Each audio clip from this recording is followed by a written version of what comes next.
Flo. Thank you. Welcome, Florence. The CEO, the founder of the Period Place UK. I've got so much to speak to you about. I think this is such an important topic, it's such an important issue, and I know that you're the expert that we need to be speaking to about this. So I'm so glad to have you this afternoon. So just our topic for this afternoon is ending period poverty. And just to introduce you, Florence, or you can do your own introduction for those who are joining us. Florence Iboayaka. You are the owner of the Period Place UK. You're an advocate for young girls who don't actually have access to period products or can't actually purchase them. And you do a lot of work around that. And you work with different organizations, is that correct? In terms of maybe people raising awareness and promoting um, personal hygiene for young people. Is that right? Correct. Okay. But the thing is, the Period Place is actually a charity. Hmm. And the other part of what I do, which is the business arm, is Trisha. So I generally tell people that I'm a social entrepreneur Yeah. because there's always a social angle to everything that I do. And yes, the Period Place is about promoting positive menstrual health from menarche to menopause. So that's from the start of periods to the very end of it. So that's Mhm. what we do at the Period Place. Correct. What actually led you to start this charity? Um, hmm. I suppose it begins with me, and as a social entrepreneur, my goal, my big mission is always to solve a problem, to fill a gap, and really look at the community around me, what struggles are there, and using my own experiences as well. So I started the Period Place actually officially in 2020, but prior to that time, I've always been an advocate against period poverty. Unbeknownst to me, most of the things I was doing was that really speaking up. I know that I recorded some podcasts way back 2018, 19, and I will always talk about periods, not to be ashamed of periods, try to explain to people what this is. And that's really because of my journey. As a young girl, when I came into puberty, it was my dad who did the talking about periods, and he didn't do a wonderful job Of of course. Mm. told me, oh yeah, your period has come, this is what you use. But he didn't really understand PMS. He didn't understand hormonal changes. And that was what I struggled with because I have older brothers and I could see them playing. My breasts were budding. I just hated that. I couldn't jump about like my brothers. There were times I just didn't understand, and I really did not have anybody to talk to. So that led me into writing my first book in 2018. I launched it in 2019, and it's a comic book actually. I think I have one on my desk. So Hmm. it's a comic book, so it's not really book like that. Just a simple way to communicate about periods to young girls, make it fun, Hmm. take away the anxiety part of it, and so that girls can learn.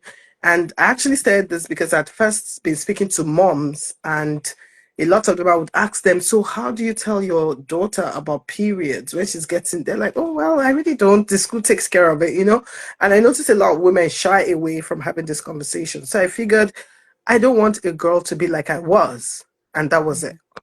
And like I said, I'd been doing Advocate Against Period Poverty, proud to starting my charity in the UK several years ago. I had a charity in Nigeria at the time, and I used to go to the grassroots as well. And even though that charity was focused initially on educating children who couldn't afford school education, but in going into there, I realized that there are other things that come about, poverty, and that was period poverty. So before now, we had produced reusable period products and given to them. I'm talking way back, maybe 7 years ago. And so I'm just telling you, there has been a history. I've been in this space for a while, but after I wrote this book, a lockdown hit. And I before the lockdown, I was going to schools here in Aberdeen. I was doing school tours because a parent that bought the book donated some to her child's primary school. And before you knew it, I was being invited and I would demonstrate. I got the boys involved, and that's also actually tackling period poverty. I suppose you ask me that question later. Because the thing about when you're sharing and educating, especially in schools, the boys should be involved in the process. Because Mm, period poverty is not only lack of access to menstrual safe, the word safe, and hygienic period products is not only access to that, it's also lack of education. As a matter of fact, there's statistics from the UK government and the Scottish government as well, where they have done a lot of research and have realized that there's that huge gap in education. There is period shaming, there's so much information out there. So for me, I felt, how do you tackle the issue of stigmatization, the issue of shaming, is starting with even the boys. Because guess what? The boys are going to be brothers, the boys are going to be dads tomorrow. So teach them, let them understand that this is a natural thing that girls are going through and they shouldn't shame them. So I was doing all of that tour before the COVID started.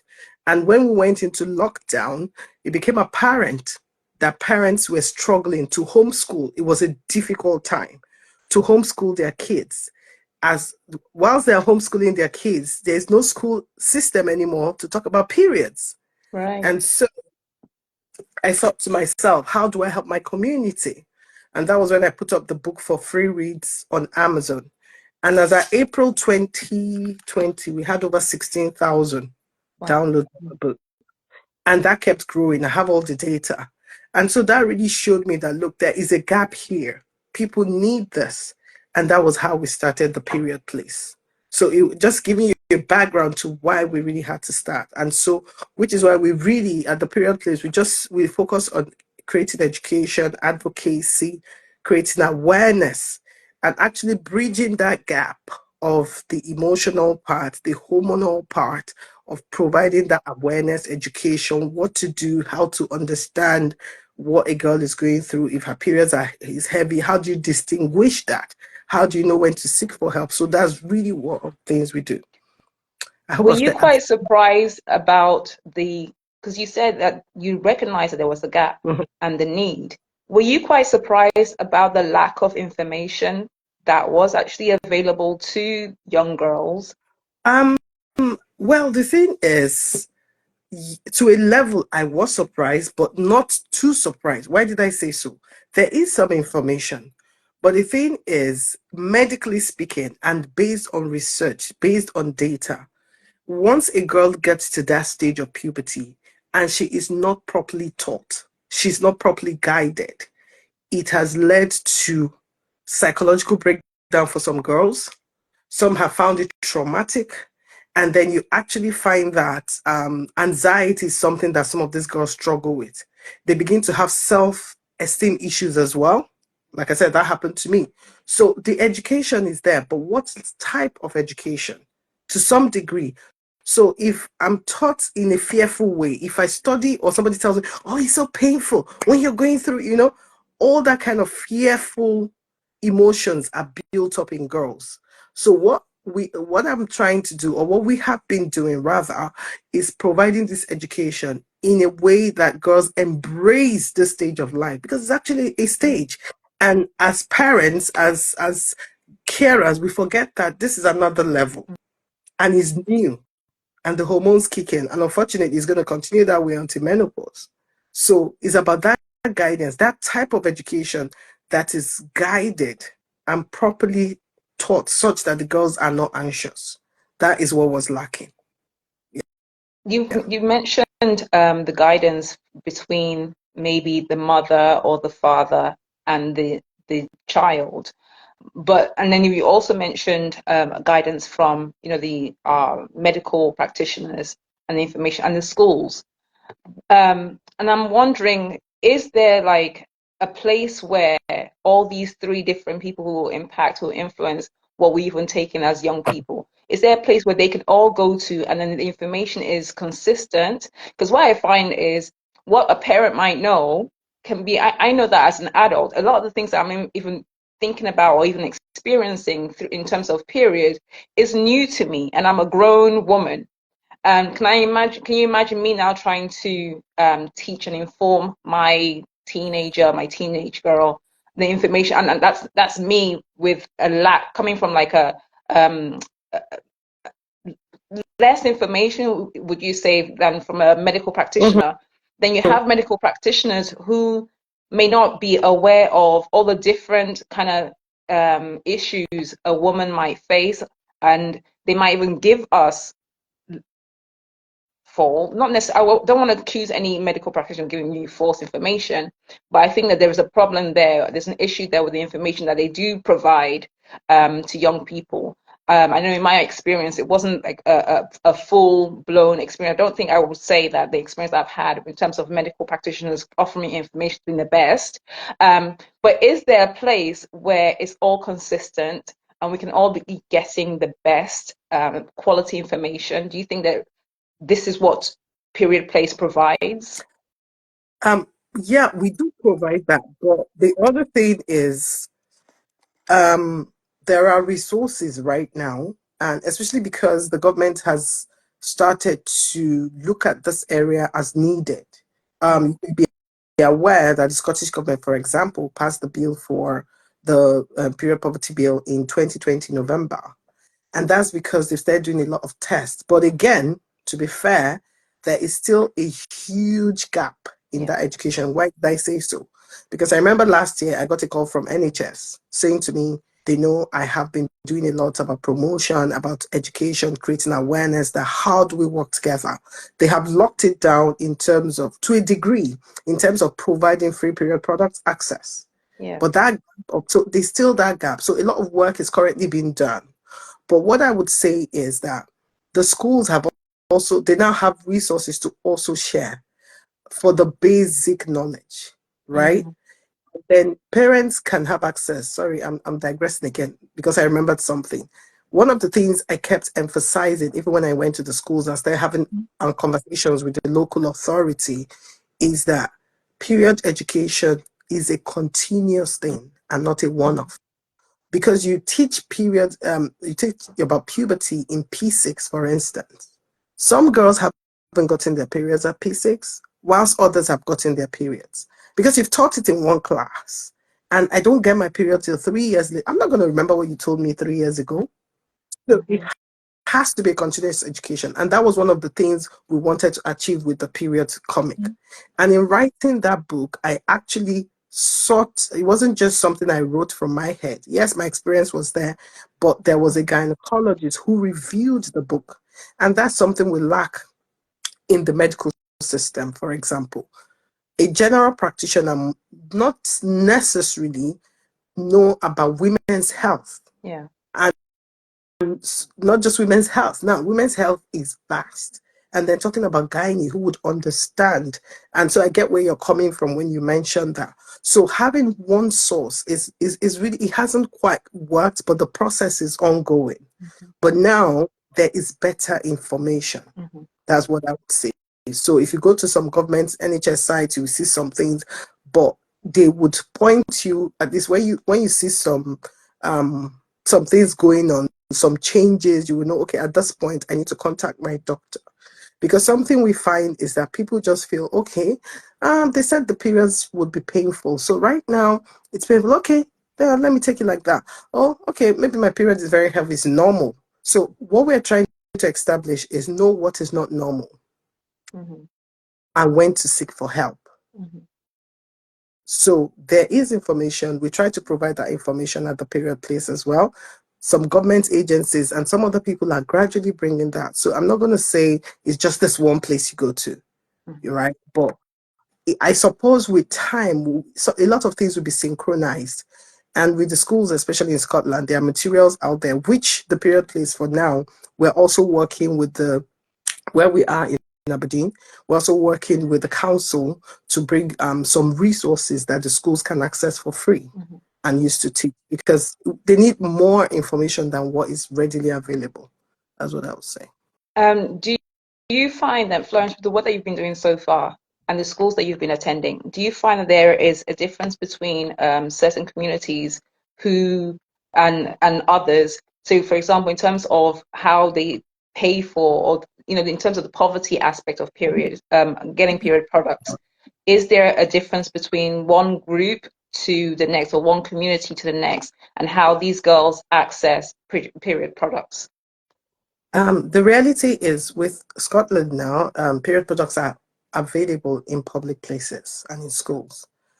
But people access the products. But I love what you said about communities. Yeah. Now I've been I was fortunate, let me say, my organization was fortunate to be part of the Scottish Government discussion on communities matters.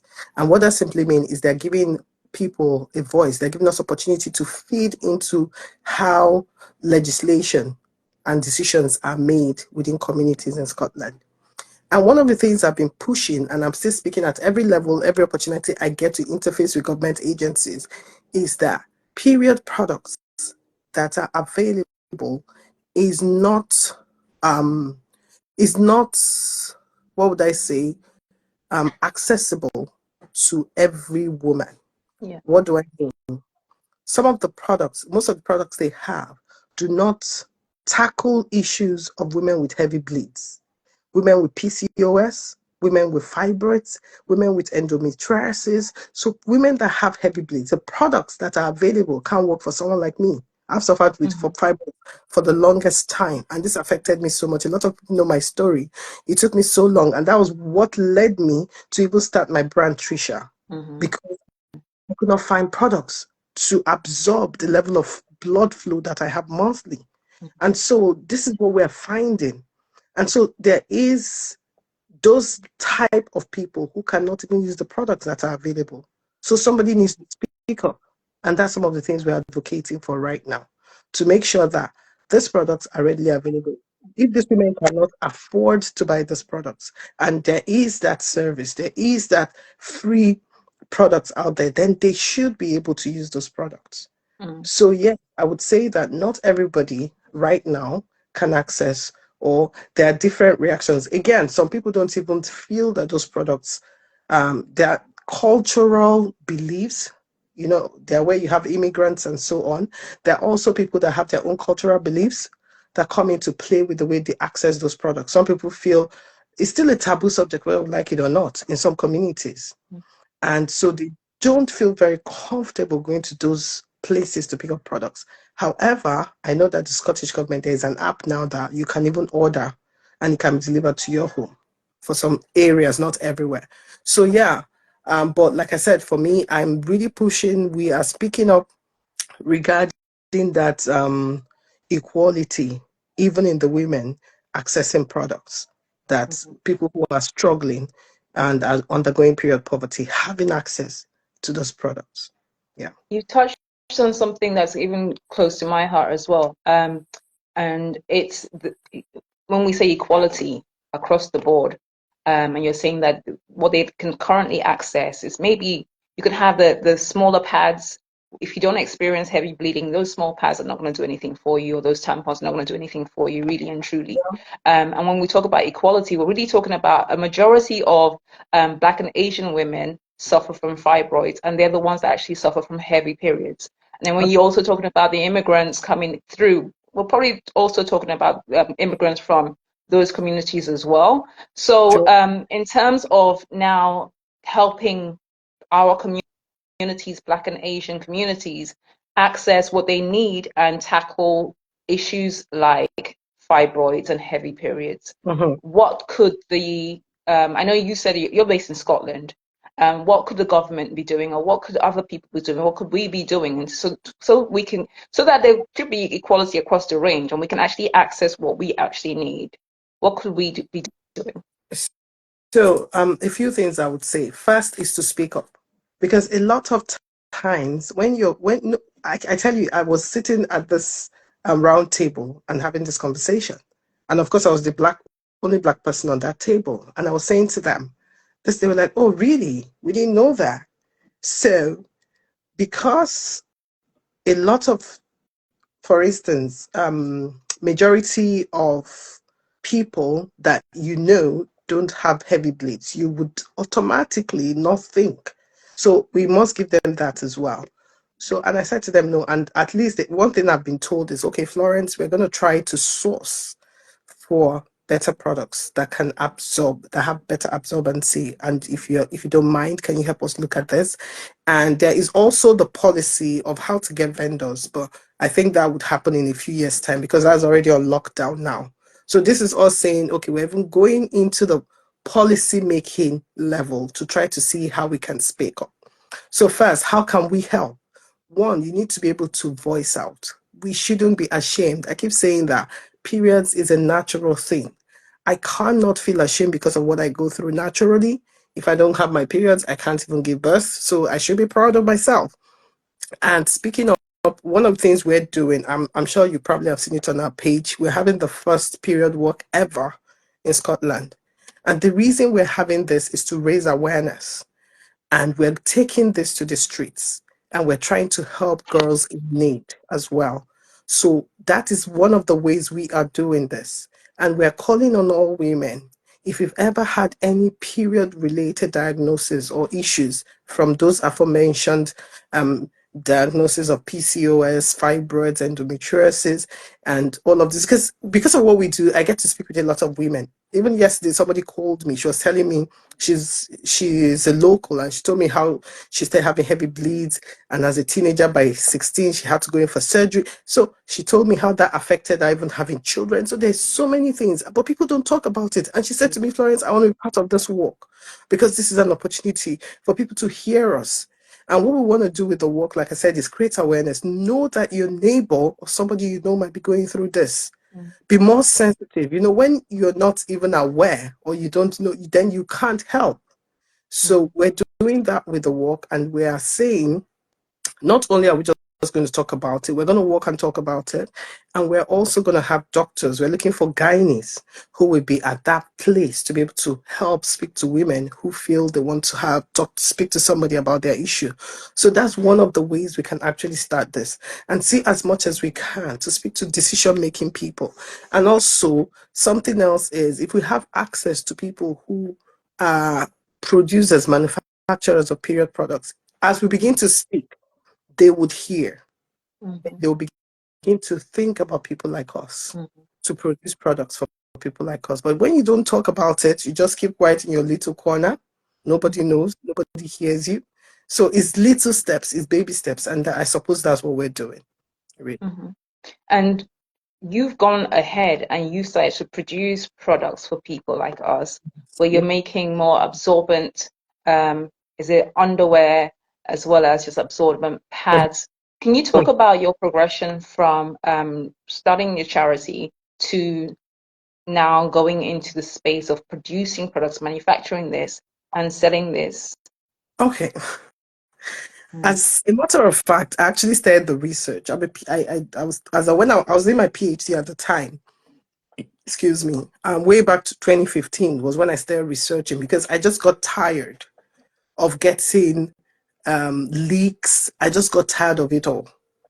And I started looking at products. I went into the lab to check, okay, why is this product like this? What materials are in the product? Because for me, again, safety is very important.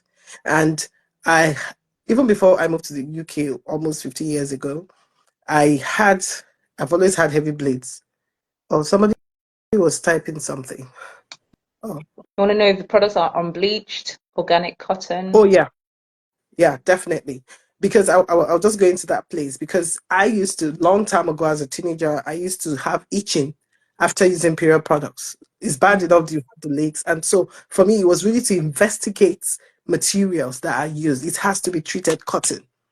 And so that was what led me. I've done this research, like I said, it's been a long time. So I didn't just start it now.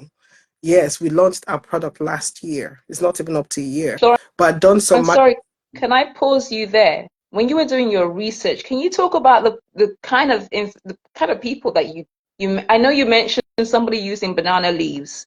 Can you talk Oh, about how we went from what you found during your research and the people that you spoke to and the stories that you heard and how well, you got to? Mhm. No, that particular case I was telling you about was one of the policy making bodies in Nigeria. They had invited me for a talk. So there was a group of people, charities who are working in this space. And then some of them were sharing experiences on the field. Although I'd been to the field as well, I think 2017, I can't remember. But I had met with girls and in the remote areas, and I was broken to hear the unsafe things they use for their periods and dirty, things that can lead to not just infections. The end result could be infertility. And that's something we don't realize, even with period products.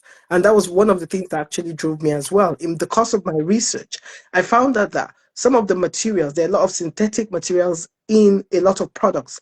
And these materials, not only would they cause infections, but in some extreme cases, they lead to infertility using such products over a long period of time. And so that really got to me, and I'm like, no, women should not go through this. And that was what led me as whilst I was doing the research, and I found that, and I decided that okay, let's look at this product. But I dumped the the whole research and moving forward because production is a lot of cost to even go into this level of business. So I had dumped it for a while but picked it up back again. And that was how Trisha was. But well, Trisha had always been there, like I said, since 2015, but officially, and of course, officially before we went into the market last year, I would say third quarter, towards the end of third quarter last year, we had some of the products. I have to get up. Oh, well, live, I can't do that. So one of the products that we had produced, I wanted to test the market. So I did a search. I think it was last year, International Women's Day. I said, okay, for UK women with heavy bleeds, let's just for 2 days. We wanted 100 women to test the product. We did it. We ran an ad for 2 days, and in those 2 days, we had to stop because we had over 1,400 women who wanted the product. That again Mm-hmm. tells you that there is a gap. Women are struggling with heavy bleeds. They may not speak up, but there are a lot of women who are Mm-hmm. going through. Imagine if we ran that ad for 1 week. So we had to start sending apologies that this has to be on first come, first serve basis because we can't give everybody. It was just a test before we even started proper production. So, yeah, I hope I answered your question because I could go on and Okay, on. so There's so you many. went from researching the materials and then you being on going into those kind of like remote areas. This is the kind of stories that you came across. So how did you get to using cottons in your products? Oh, well, it's Or treated. how did you develop that? So you said manufacturing costs were quite high. So Oh, how did you start to choose um different products we have. We have reusable products. But so far, the absorbencies of the reusable pants wouldn't handle the type of bleeding I'm talking about.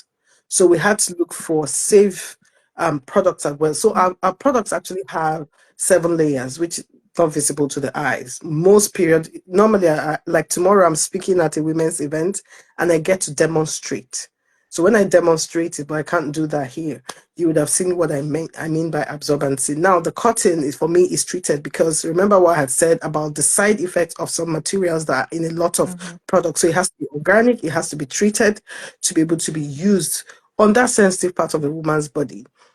So yes, we had a prototype that we used. How we went to that, there was a product from Canada that I had used for several years, and this was introduced to me when I was in the US, and I started using that product. I told everybody I knew who I knew had heavy periods. I'm like, you need to use this product. It will be safer and all that and all that. So that was where we started from. What was in this material? Because I'd used that product for over 12 years.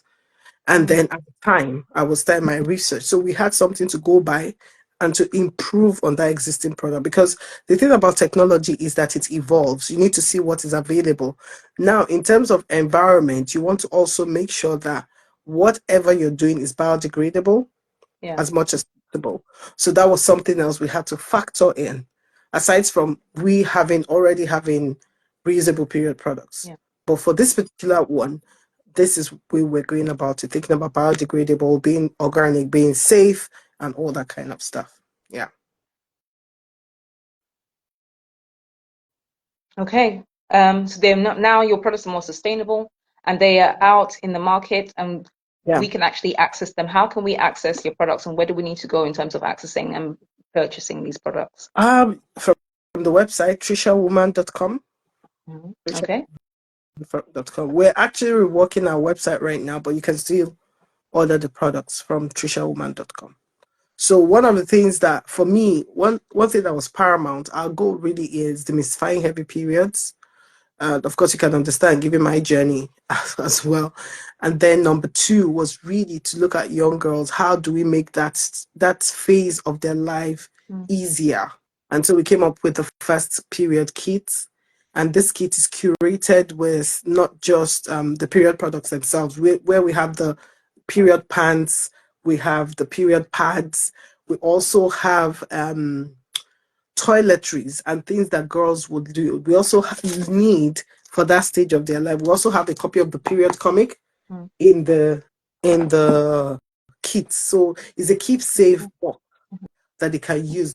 It's just to help a girl. It's like welcoming her into that stage of her life. mm. So yeah, that was really what was driving me. Florence, in terms of going, what's next? Do you host conferences for young girls to get together and discuss this? Is that what you currently do? Well, we do from the period place. We do a lot of things. There is something we do that is called Mothers and Daughters. We actually have one coming up in April. We have another one in May. The April one is almost full. I think we have just 2 slots left, and we haven't even advertised it yet. It's almost full. And what is Mothers and Daughters? Mothers and Daughters are in-person workshops because what I did mention was during lockdown 21, 22 to beginning of 22 to last year, we're running virtual clinics. We call them free period clinics. And that was focused on parents, moms, carers of young girls, and even single dads. So there we were able to teach them on how to have the conversations with their girls and help their girls through the journey of puberty. But once the lockdown was lifted, a lot of people wanted in person. And that was how we started Mothers and Daughters. Now, Mothers and Daughters, we understand that when they are teenage age or getting to that stage, probably the moms are probably 35 and above. They are also perimenopausal or approaching menopause. And sometimes you find these fireworks in the house because the mom is going through her hormonal challenges, the girl is going through her hormonal issues, and then it's like there is no connection. A lot of times you find that girls and their moms at that time now. Mm, So we started this workshop, and so the workshop there is that part where we try to bond. So we have games and stuff to help the moms and daughters bond, and like competitions where they're both involved and they do something fun together. mm, Then after that, we split them. So the girls have their room and the moms have their room. So for the moms, we would typically have a GP who is in women's health, who has different topics we talk about from mental health, menstrual. So we talk a lot of things with the moms, and it's just a safe space where women can share. In the other room with the girls, they feel very safe as well. So they really talk about how they feel. They mm, share with us their issues, their journey, and all of that, and we can provide guidance. So we do have stuff like that. The other thing we're planning to do, there are a lot of things in the works actually, that we are planning to do, and that is actually creating. That's one of our goals at the period place, is to create a safe space, no shaming, no bullying space where people can be themselves, ask questions, and get support and get the help they need. So we have a lot of things planned. That is because the workshops currently run monthly or every other month, but we want something that other people can access. mhm, So, because to be honest, we do have requests from different areas asking us, oh, can you come to our place to do mm, this workshop? Can you come? So we really can't reach all these places. So what we're trying to do is create something that is inclusive of virtual, mhm, or where we can have walk-ins that people can come at their own time, not just a specified workshop, if you see what mhm. I mean. So yeah, we do have a lot of plans for the future to incorporate more ways to support young girls on Is this. this just across Scotland, Aberdeen, or is this do you plan on maybe England or going to other Well, countries? well, we don't know for now what the future holds. Our immediate plans for Mm, now is just here in Scotland. That's what we can say for now. That's what we can do for now. Because remember, it requires resources. mhm. But again, there are different things different things can happen as we progress. Uh, Practitioners do for holistic solutions. Mm, What we currently work with. Sorry, I'm responding to the question. mhm, We currently work with GPs, women health general practitioners. That's what we do just now. So yeah, so we're just here, and hopefully, like I said, it requires resources to move. Like I know, like one of the emails that came through, and someone was asking me, they have this group of women, can we come? It's quite a distance. And I said to mm. her, if we have the right collaboration, and bear in mind, we always come with a gynae to this event. So it's getting a gynae in that location whom we can work with as well. Mm. So these are some of the things to think about, because every workshop has to be productive. For us, people need to leave there empowered, knowing how to help manage their own menstrual health moving forward, and gain better understanding of their situation, really. Thank you so much, Florence. Yeah. And just there's just so much to talk about. This issue is so big. I feel like we need to replicate you just across the world. It's a shame that you're just in Scotland. But just to close off then, Florence, can you give us maybe a few things to take away from this conversation in terms of what we could be doing going forward as women, to raise awareness about period poverty as well as um, well, we want to drive equality across the board because you mentioned that it's not just a woman's issue. The men and the boys need to be involved as well. And the Mhm. things that you're doing with moms and daughters, amazing. So can you give us some takeaways of what we could be doing? Maybe just three takeaways if possible. Okay. So first of all, I had to wake up to this. Period poverty is a global issue. And so don't look at it that maybe it's for the third world country. I tell people, if you have people in your community or where you live who still access soup kitchens, Mm, people who still need to go to where they can get food, if they can afford clothing or food, then they probably would be undergoing period poverty. So you need to keep your eyes open. So you don't have to wait for the big thing, because sometimes we're like, oh, I need to plug into this big group. But no, no, no. Within you, around your community, you will have people who are undergoing period poverty. Now, the first thing is to be sensitive, not just in period poverty, to women undergoing whatever they're going through. Be more sensitive. There's a lot happening now around menopause and the workplace. And I was speaking at an event, I think it was 2 weeks ago, and it was on menopause. I'm not menopausal yet, but I was in shock to hear what women are going through. mm, So we need to be more sensitive, understanding wherever you are to help people. Now, when you find an opportunity to support, like what we're doing with the walk, for instance, we're asking people, it's a free walk, of course, but we're saying if you can donate towards this cause, nothing is too little. It will go a long way to help. What are we going to do with that money? We are going to use it to empower young girls. We're going to help them, for girls who are coming into puberty, who are from low income homes, who can afford this. We're going to be giving them first period kits. Now, what you are doing with that is you're changing a girl's life. You have no idea. These are stories they're going to talk about when they go to their 20s, and their moms are like, these people changed my life.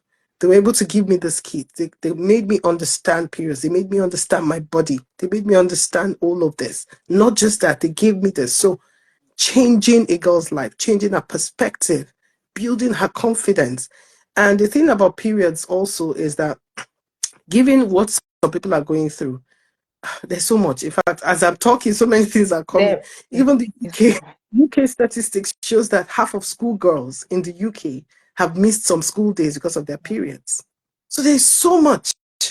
Yeah. And so basically what I'm saying, one is be more open to look around you and know who you can support and help within your community. You don't have to look far. You will find people who are in need. Just reach out and help.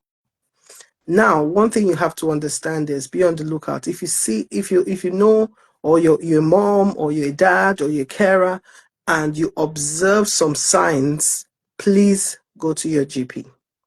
Don't stay back. Some signs of maybe heavy bleeds or something is abnormal, your period is not consistent, or I have cases of people saying they see their periods twice a month. I thought they were lying until I had to take the calendar and count it. Get help immediately. Thirdly, I would say if you see causes like that are helping to promote and help people that have PCOS, any of this period related issues, please look out and help. Support as much as you can. Thank you. And then where can we access the Period Place comic books?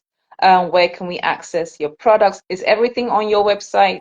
Do we Um, just need, and can you tell us okay, how we can just access all these things, please? okay, so the period comic is on Amazon. If you go to Amazon, type in the period comic, you'll find it. I love going to read it actually because I love the reviews. Sometimes I just get encouraged, honestly, to see that lives are being transformed, lives are being changed. So if you can get it any part of the world, if you go to Amazon, then like I said, for Trisha, for now, our products are only in the UK. So if you go to trishawoman.com, our Instagram handle is trishawoman_. And then if you're in Aberdeen and you want to join the walk to give her a voice, I'm so excited about this. I'm so excited because we have Tesco, we have different organizations, Robertson Trust. They are partners on this, and we're doing the walk to give her a voice with NHS Grampian Wellbeing Festival. So I'm really excited to see women come out Can and we you walk remind us the dates, Florence? What's the date for the walk? May 25th. May 25th. Okay. So what the work is twofold actually. So menstrual hygiene day is May 28th, which is a Tuesday. But on that Tuesday, the schools are going to be doing the walk. So in the primary schools and secondary schools, they are going to be doing the walk. And all they're doing is they're walking. So they're destigmatizing periods. They're taking away shame and they're having conversations. So, but for every other person, we're walking on Aberdeen Beach on May 28th. So please go to the period place, check the link in the bio. If you feel you cannot be part of the walk and you are interested in donating towards the cause, you find the chance to do so as well. Thank you. Okay. Fantastic. I'm gonna hope I can. I'm in England. I'm hoping to get to Scotland to be part of that walk. Thank you so much, Florence, for just joining me today for and joining and everyone who's joined in this afternoon. Thank you for sharing your expertise. And I'm definitely going to be supporting your cause, and I hope everybody else who's joined as well will be doing the same thing. There's just so much to talk about, but thank you so much for what you've shared. So thank you all. Thanks, Florence. Anything else? Any other things? No. Go and change your world. I just That's right. believe that, That's yeah, right. I just believe that every little helps. That's Tesco, by the way. But Hmm. every little, let's not belittle what we can do. Sometimes someone feels, oh, what can my £1 do? Oh, you'll be amazed what it can do. Every little helps. Talking about it in your home, having that conversation openly and not being ashamed, that is a step. Having that conversation with your friends. You can even decide to do, okay, let's have a tea party, us girls, or let's go have pamper ourselves, us girls. Share and talk about these things. Like I said, going to have that discussion on menopause, I learned so much and I took away some pointers. These are not what GPs will tell you, but these are experiential knowledge from women who have been through it. I'm like, wow. So I took notes and I shared with some of my friends. I'm like, you're going through this, try this one. So basically, have these conversations. Girls' night should not only be about, oh, let's go party. Talk about what you're going through. Encourage one another. Until I started doing some of the things I'm doing, I was sitting with somebody who was very close to me. I never knew she didn't have any children, infertility issues. I didn't know she had endometriosis. It was Hmm. because of this work, she now said to me, would you? I said, wow. And I didn't know why she couldn't have any children. You understand? So we need to share, we need to talk. So please, please, please don't be ashamed. Create opportunities. And when you have any women's event, give out period products. That's right. Give Thank you. out products. Yeah. Thank you so much. Thank you, Florence. And we'll leave Thank it there. you. Thank you. All All right. right. Bye. Everyone.